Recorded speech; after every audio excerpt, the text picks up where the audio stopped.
Hi. Hey.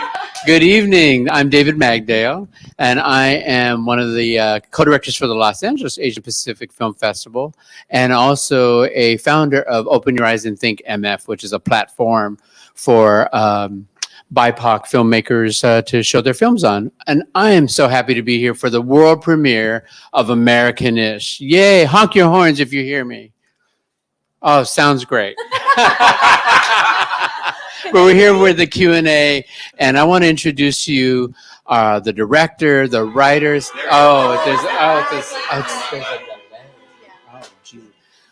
Okay, got it. Thank you. That's so great. So I want to introduce to you the directors, the writers, the editors, and the producers, and we're going to start with Iman. Hi, everyone. I'm Iman Zawari, and I'm the director, writer, and producer of the film. Woo! All right. Hi, everyone. My name is Aiza Fatma, and I'm the writer, one of the actors, and a producer on the film. Woohoo! Hi, I'm Jessie Rojas, and I am the editor of the film. Hey, I'm Paul Tatachet, and I am one of the producers of the film. Hi, I'm Roy Wall. I'm one of the producers of the film. Great. And also, too, for those of you who are tuning in via Facebook Live, we just want to say welcome. And then any of you who are here at the drive-in with us here in Fort Mason in San Francisco, please text your questions to me at 650-336-5926. Again, 650-336-5926. And then we'll try to get those answered before our time runs out. I want to throw first to Iman. Can you talk to us about how this film came about, that whole journey, and how everyone came in to collaborate on this great film? It's been so much fun. All right. Thank you so much, David. Thank you so much for everyone for watching. So it's really interesting. I was going to New York for one of my birthdays, and my cousin passed by the Cherry Lane Theater where they saw a picture of Aiza Fatma here for her one-woman show, Dirty Packing Lingerie. So I walked into the theater show. It's my first one-time, what's it called? One-woman show. First time, one-woman show. And I watched Aiza just do this incredible performance across the stage, playing 6 different Muslim women. And I laughed, cried, hooted, hollered, and afterwards I walked up to Aiza. Yes, and Iman, she also, I have to tell, she's impeccably dressed right now, but when she walked up to me that day, she was in this like ratty t-shirt and like jeans that are like tattered on the bottom, not by design. And she was like, hey, do you like make short films? and I was super cocky, and I was like, girl, I made features, but I never made a feature. I just been in that. I was cocky for no reason. I just had a great performance, and then we just started talking. Yes, and then we hit it off, and I was like, hey, let's make this into a movie. And she's like, we started emailing back and forth. We loved films like Bend It Like Beckham and Love Actually. And then 2 months later, we started writing the script. And then 8 years later, it premiered here. But along the way on the journey, we brought on these fantastic producers behind us who are the backbone of the film and our editor. Yes, exactly. Paul came in 4 years later and helped us bring the script to its fruition. And we started shooting. Jessie was a student of mine at the University of Florida. And she was on the film all the way from shooting to post-production, and then stayed for post-production, and she became the best and the greatest editor. And then Roy, our fantastic producer, came on during our second shoots and really brought the film all together. So it's really exciting to have everyone here. That is so great. So is the story based on any specific people in your lives, or is this autobiographical? Talk to us about that whole piece of it. It's actually an autobiography on Paul's life right there. It's actually a Pakistani woman. You just Thank you. You outed me. he is in the Pakistani outfit in that last dance scene, dancing it up in the back. I don't know if you guys noticed that, but it's some amazing moves there. So you have to go back, rewatch him for the moves. But no, so the characters, they come from the play, and the play was based on women I interviewed, but it's evolved so much since Iman and I have been working on it together. And I feel like we've brought so many pieces of our own lives into it, for sure. You know, we always talk about this, like the Khala character, for example, the mom. She's so much like our own mom, where, you know, our moms are immigrants. They come from other countries. You're Egyptian American. I'm Pakistani American. So my mom's from Pakistan. Her mom's from Egypt. And these are just women who, for whatever reason, got married very young, didn't get the proper education, couldn't ever have a real career, but they really pushed us to have those things. Always, like they somehow raised these very, you know, strong women. I always say, like, me and my friends, like we were raised like men. Like everybody knows the Muslim community. You raise your daughters to have strong education and to be independent, and that's not what we're seeing out there. That's Like being that represented. narrative to us. is Yes. completely missing So we in the wanna media. exactly to Well, control that narrative. Also, you know, Iman, I'm going to out you a little bit. So this is something Iman and I were talking about in the process of making the film. And this is such a true experience for a lot of my own friends too, not my personal experience, but Iman's experience, where the mom is telling her to take off the hijab. You know, and that's also Iman's experience because, you know, your family doesn't support you wearing it for a long time. Right now, everybody knows. And but the idea of that, like so much of that, women who wear the hijab in America, that's part of their feminist American Muslim identity. Right. And that narrative is also missing in the media. You know, we never hear that. Right. And then taking control. And that was really important that we address the issue. And like, we really hate it when like every girl in a movie takes her scarf off and it's like they're with a white guy. And like, we wanted to be totally against that. But what's something really important to us is that, you know, when I started wearing hijab in college, basically 70% of the girls that wore hijab took it off right now at this point. And I really wanted to show that it was controlled by the girl and it was her own identity. So Miriam putting the hijab back on was really important into the story to be like, this is who I am. I'm going to do what I want in my career and I'm going to be in control of my own identity. Yeah, I think the thing is, like, it happens. Muslim women, young girls put on the hijab, they take it off. They're like trying to figure out who they are and how to navigate that, right? But often that story is told from not the Muslim American female lens at all. It's not Muslim women telling that story. It is not nuanced. And then it's like, you know, they're taking off the hijab in like the name of some kind of Western feminism, you know, which is also a problem, you know, because Yeah. So I want to ask you, Jesse, since you're the editor on the film, you know, what was your feeling as you started to watch the dailies or you started watching, because you're the editor and it's not like that. A lot of times these films are made in the edit room together with your colleagues here. What was that like for you personally? Because this film feels so personal, yet it's also so much fun and it's very light, you know, and it's from a very specific perspective, which we haven't had in a long time. And hopefully those of you who are filmmakers that are from the culture hopefully your stories will be up there. So Jesse, talk about your experience and what that was like for you. Yeah, so I think it, you know, as Iman said, I was her student and she really wanted me on the film and I came on. It was very nerve-wracking, but Paul really believed in me and Iman really believed in me. So they kind of really, I guess you guys like really just held my hand a little bit at the beginning. And then when I got my sea legs, I really took it on. And it really helped that me and Iman we're like really good friends, you know? So we worked very closely together. And Iman also teaches a fantastic class called Islam Media and Pop Culture, which actually was a really good foundation for me, honestly, going in. Yeah. But also too, you know, the movie really speaks to the immigrant experience. And I'm an immigrant. I'm Venezuelan American. I was not born here, but I came here as a kid with my family. And there are a lot of moments that really resonate with my family when they watch the movie. And so I feel like that was definitely something that, you know, taking that experience in. But even just like, I mean, for me, the biggest thing is how woman forward this movie is. Like, it's just, it's really, I mean, I always tell people, I'm like, you really don't see how many, like, there's not a lot of movies that are made for women by women, especially women of color. Right. Like, name rom-coms that are like that. You can't really name a lot. You can't.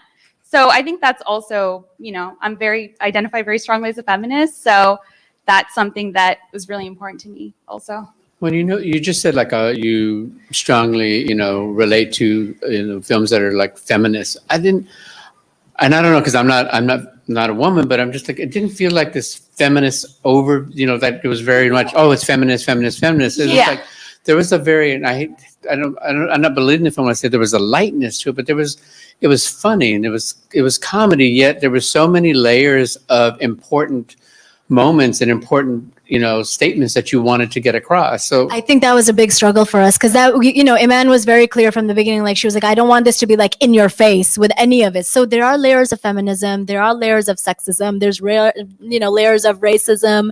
There's all of it is there, but we never wanted to be in your face with it. We wanted to keep it accessible because comedy. I mean, I live in that world of comedy a lot. I mean, so does Iman. All of her work is like around film work, is all around me as an actor, writer. It's always been around that comedy world. And I think both of us kind of really bonded about this, that we are just, we take like really traumatic things that have happened to us in our lives, being children of immigrants and immigrants ourselves, and racism and all of these things. And we just kind of make a little joke out of it, and I think it often makes the material more accessible. And that's the point. There's a question from the audience was like, were you all nervous about reproducing stereotypes about Muslim women? And what was that process like? Reproducing stereotypes. Oh, that's an interesting question. Very interesting. So, Tell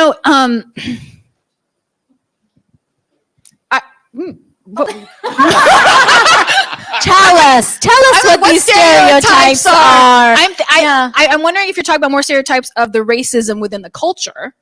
Right, which is something we also talk, so look, like the truth is the Pakistani culture in America, Arabs also are super racist. We've grown up with people who are like very anti-Black. This is like a reality in our life. It's not okay. And it's not okay. And it's something that we have to address straightforward so that you can see how wrong it is in the community and how to educate from it. So our whole goal is art through education, right? So this story is about Muslim women. It's about the issues that happen within our culture. And it's also super nuanced, like Isa was saying, in terms of how we're dealing with it. And maybe I think the stereotype is more about Khala telling the girls to get married. Oh, Yeah, right. yeah. So look, I mean, I think I do find that even though like our parents were like, go get an education and get a career. My mom was always like, always have your own money and always have your own whatever. But then she was also like, get married, Exactly. It was always a thing. Like they wanted you to do all the other stuff, but then also get married. And there's always this pressure, I think, on a lot of women. And I think like women like Sam, like all of my friends who are now in their 30s, and they might be like VPs of companies, but at the end of the day, everybody, we always talk about this. You go to like a family gathering and like you're not considered a fully full human being because you don't have the husband and the 2.5 kids in the white picket fence or whatever that looks like for these parents, So yeah, I mean, I think that's still an issue in our community where marriage is kind of valued so much. And I think one of the messages we hope that comes across with at least the character of Miriam is that for young women, like, she's 22 years old and it's okay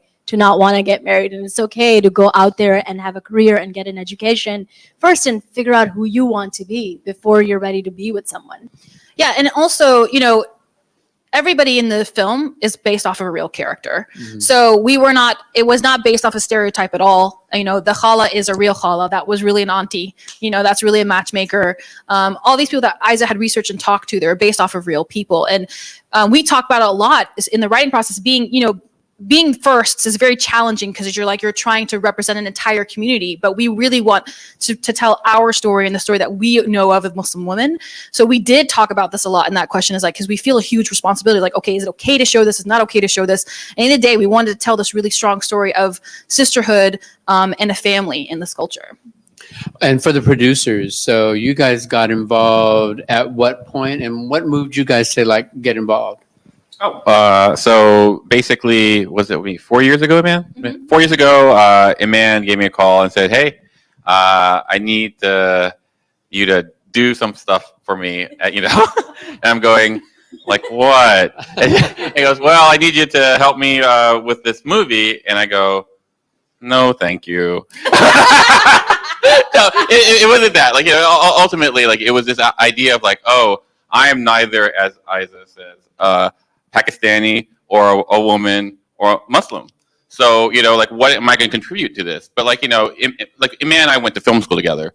So we have a history of collaboration. And I think Iman saw that, like, whatever the movie needed, it needed whatever I could provide.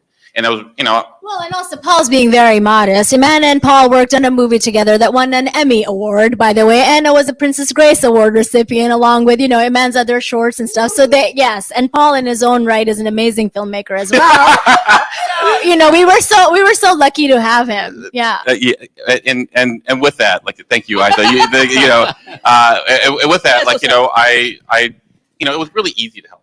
It was really easy because, like, I'm working with such talented people. Right. And truth be told, like, the thing that really drew me was its optimism. Right. Like, I see a lot of, like, BIPOC, or like, Iman and I are both first generation, and I see a lot of movies that are like kind of bummers.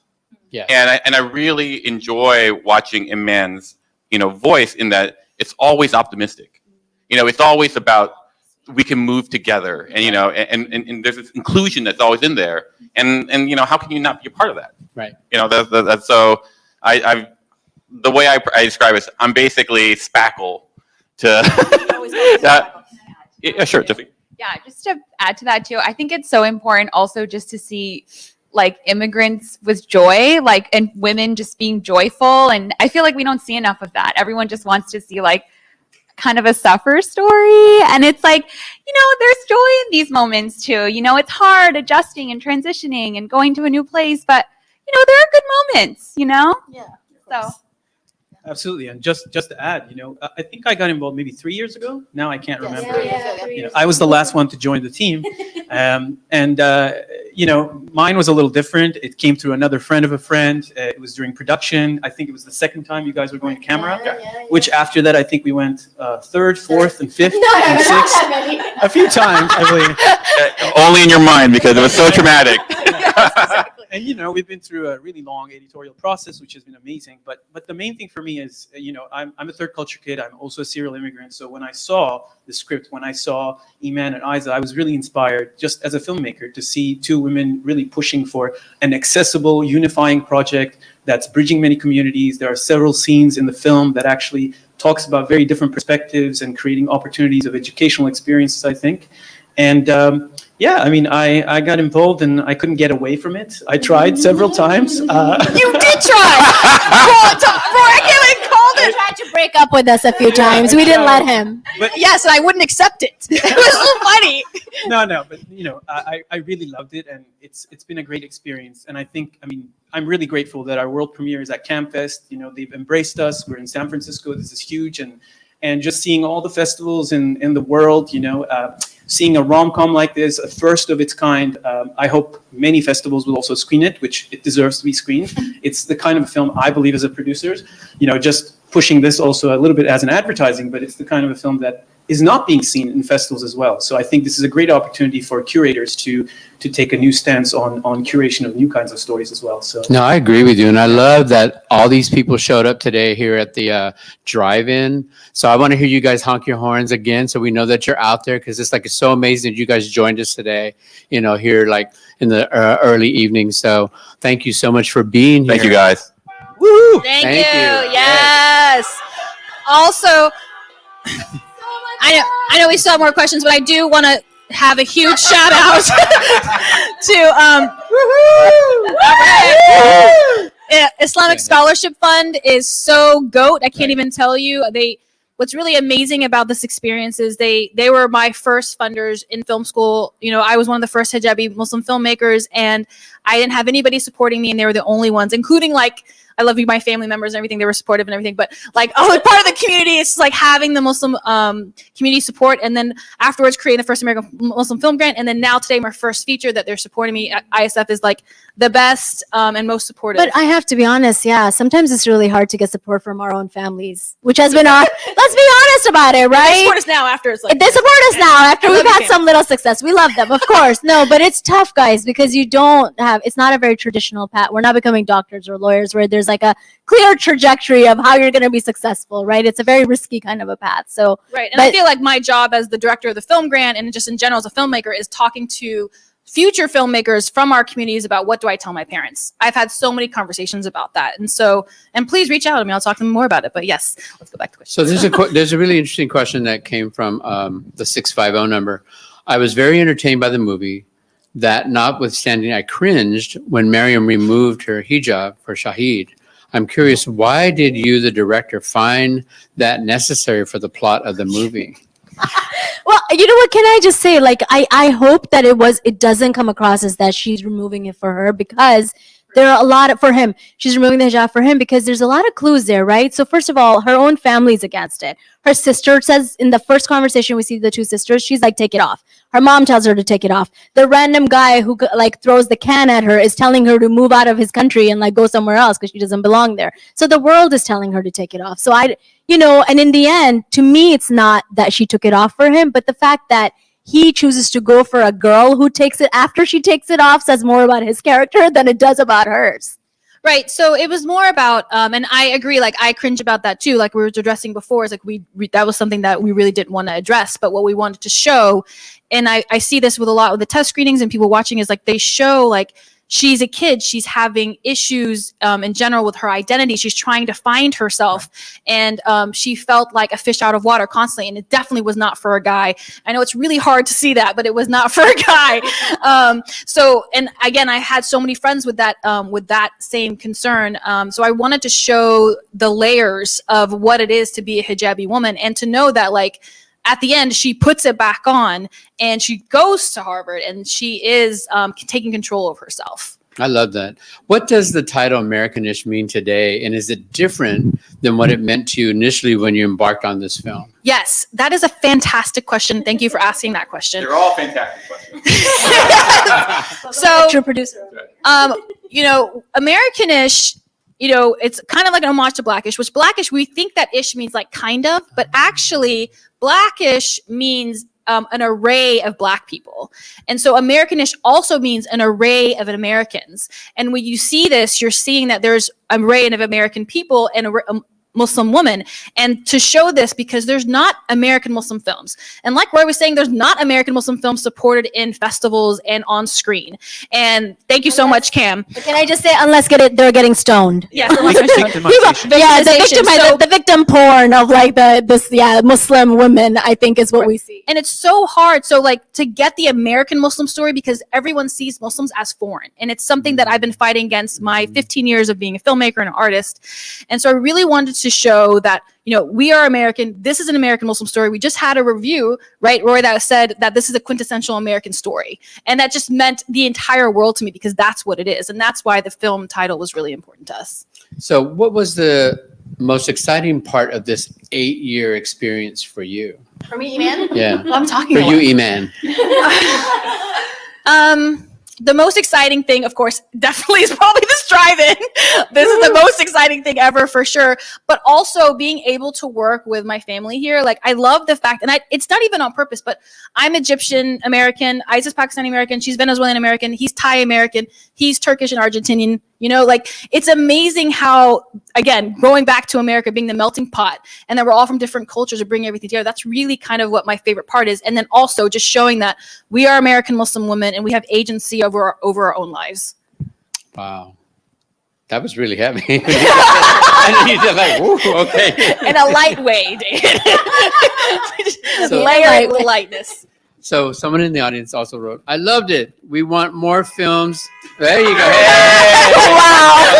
It's his question or her question. Okay. I loved it. We want more films and TV by POC directors and writers. What's next for you guys?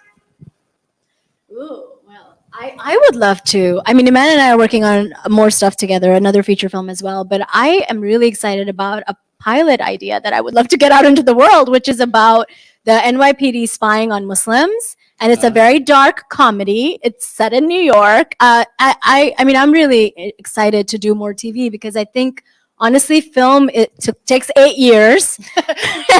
and TV, you can actually get out into the world a little bit sooner. So I'm kind of looking forward to that. Yeah, Isa's such a fantastic writer and obviously a fantastic actor, that she's such a great TV writer. She can go into TV. But I definitely want to stay in the feature film world. Paul and I are working on a couple scripts together as well about my childhood growing up brown in the South that I love so much. It's an incredibly light comedy. So that's what I'm working on now. I'm also working on a short cartoon about a Palestinian child, and another feature that possibly was shot in Holland next year. So that's what I'm working on. Wow. Can you talk about the casting? Your cast was great. Yes. I mean, they're all really great, and Huge. great to look at. Yes. Lots of eye candy on that Yes. screen for everybody. So. Huge shout out to Mia Cusimano and Megan Rafferty, our casting directors from New York. They are fantastic. The casting process was really great. We really wanted to make sure that we did not cast people that have accents, right? Because Isa has this personal experience where casting directors are like, oh, you look like this, do an accent, right? So casting Lilette Dubé, who's Bollywood legend, who is amazing. We call her Mama D. She's really great. Bringing that character to life. And then Shanaz as well, Treasury, who really just brought Amira into that naivete that we needed in the film as well. Godfrey, he never auditions. We always hear the story that he never auditions, but he read our script and he loved the layers of racism within the culture because he's really big about that. And he speaks very openly about Instagram. He really loved the way the film was portrayed. And he wanted to bring it to life. And he brought so many nuances to the character itself. And so Godfrey came in. And then Selena, actually, she didn't audition for Miriam. She auditioned for the girlfriend. And it was really funny because I saw her and I was like, this girl is amazing. Let's have her audition for Miriam. And she killed it. She was really great. Yeah. Yeah, and then a bunch of actually friends from New York actors filled out the other parts, which I'm so grateful for because all these, it's really fun to like just work with your friends and, you know. I think that's what's really important, especially now in this time, right? That, you know, we're collaborating, we're building community. And like you were saying too, it's like bringing friends on, like what you have here together to bring your story to the forefront. What do you all hope for the future for filmmaking, for what you're doing? And also too, we're here as part of CAAMFest as the closing to what do you see, you know, for the horizon? Yeah, Roy. Okay, all right.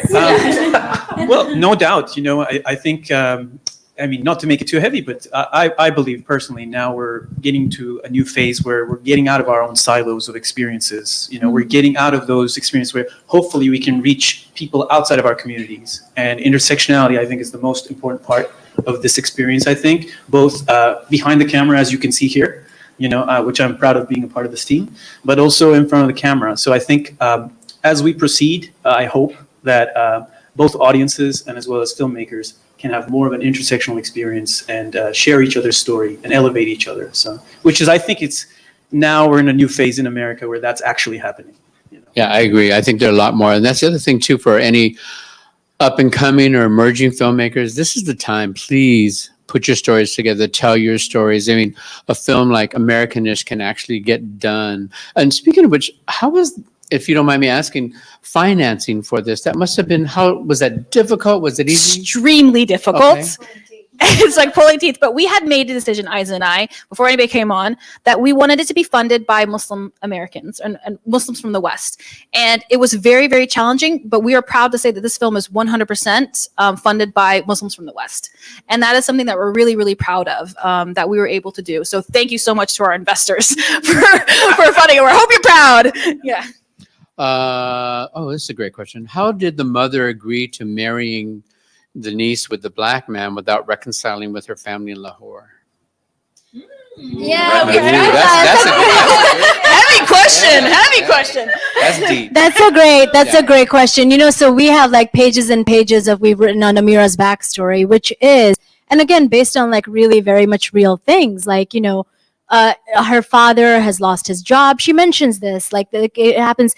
And so she's kind of like, in a way, sent to America as like the oldest child in the family to make a life for herself. Because, you know, I think her story really is about the American dream, right? This, like, she's a little bit doughy-eyed and she comes over here and she believes that you truly can come to America and it can be the place where all your dreams get fulfilled, right? So she kind of goes down this path and makes the thing happen. So to me, I think because Khala becomes accepting and has this huge arc where she sees the light and she sees Gabriel as just someone just like her, because they bond over like some, you know, similar things that they both like in the religion and stuff. And she sees him as like an equal. Finally, I hope that that also signals that her family back home kind of accepts as well and feels the same way. Yeah.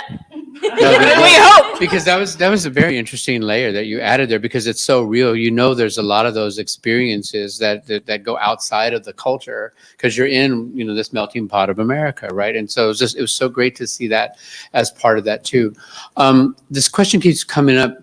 where and when can people continue to see this? Where is it going to go next, and how can people like stay in touch with you? Yeah, for sure. So, were you gonna say something? I was just going to say one thing, First of all, for anyone who watched this film, go into imdb.com, vote for the film. It's very important. If you're watching this, you're online and you're a part of CAAMFest, go to the CAAMFest website and vote for the film. It's very important that this film gets elevated a little bit more. But it'll be available in all across America in different festivals. So please follow the website, americanishfilm.com, and to see updates. So it's americanishfilm.com. Okay, americanishfilm.com. Those of you who are on Facebook, watch this Facebook Live, you know now where the Facebook page is. So we want to make sure we do that. Tell everybody. I think this film is so important, and it also celebrates a lot. It really celebrates, like you said, it celebrates everything American. It celebrates everything Muslim American. As we start to wind down here, what would you like to, as last words to the audience for today at your world premiere? What would you guys, each of you, what would you like to leave us with? Go ahead. Great. The ultimately, I think for a movie like this to thrive, it needs to be shared. And obviously, that's more than it. I'm a big believer that optimism is what creates inclusion. And I think for all of it, this is an optimism forward movie. I think you should just let people know about it. I think that's really the best thing you can do. I think it will make a dent in the universe and in our culture, in the world. This is the most important movie ever. So yeah, please help us out. Yeah, I would say the same. Definitely share it. It's important to just keep optimism is very important, and just celebrating happiness, celebrating, challenges, transitions, and women's stories. And yeah, I think this is a great start to actually also to just showing different perspectives, different type of women, what they want, when they want it, how they want it. And so, yeah. Okay. Yeah, and just to add for sure to that, same thing, humor, love, family, these are universal things. I believe this film is a unifying project for everyone in any community in America. So please share the film. It's really important. That's the only way we'll be heard. So if you're on Facebook right now, please, at this moment, share it. If you're on Twitter, do it now. I think that's the most important thing for me as a producer. What's I can your say Twitter that. handle? Our Twitter handle is Americanish Film. That's the Twitter handle. The Instagram handle is also Americanish Film. Very easy. You can't forget about it. So sharing is the most important thing. And then one final thing, you will see that there's a lot of films that are coming out, and they come out and then they're forgotten about in 3 weeks. So we are hoping, with your help, that this film will become a cult classic, which is a true American story. So that's the only thing I'd like to say. Okay, so I'm going to divert just a tiny bit from what everyone else has said. Yes, share, but also I hope that all the, to me, this film is for, I was thinking about it earlier today, honestly. I was getting a little bit emotional about it, sitting in my room by myself. No, it's really for all the mothers who have raised amazing daughters. I'm getting emotional again. All the single moms. I was thinking about how many we know, it's for all the single moms who are raising freaking amazing children out there. It's for all the little girls who never saw themselves being portrayed in any way, shape, or form in the media. I hope that they feel seen. Thank you, Isa. I don't know how to follow that up. Yes, and to go off of that, more importantly, tell your story. That's been my goal, and especially with the film grant, which is open, by the way. Tell your story and don't shy away from it, because the only way that we're going to unite as a community and to understand and to love is by sharing our own stories. And you will have a story to tell, and we all want to hear it. Thank you so much for coming. No, that's so great. Also, too, please support the Islamic Scholarship Fund. Please support CAAM. And also sign into IMDb for Americanish, vote for that. All of these comments are really going to make a difference for this film to kind of continue to get out there. If you are watching this on CAAM and you can vote for this for your film, do that. You'll be getting an email from CAAM asking you for your vote. This has been a pleasure. It really has. It's been so great. It's been so much fun. And I just want to say thank you to all the people who showed up here at the drive-in. Honk your horns. Thank you so much. Drive safely. Take care. Bye. Thank you. Bye-bye.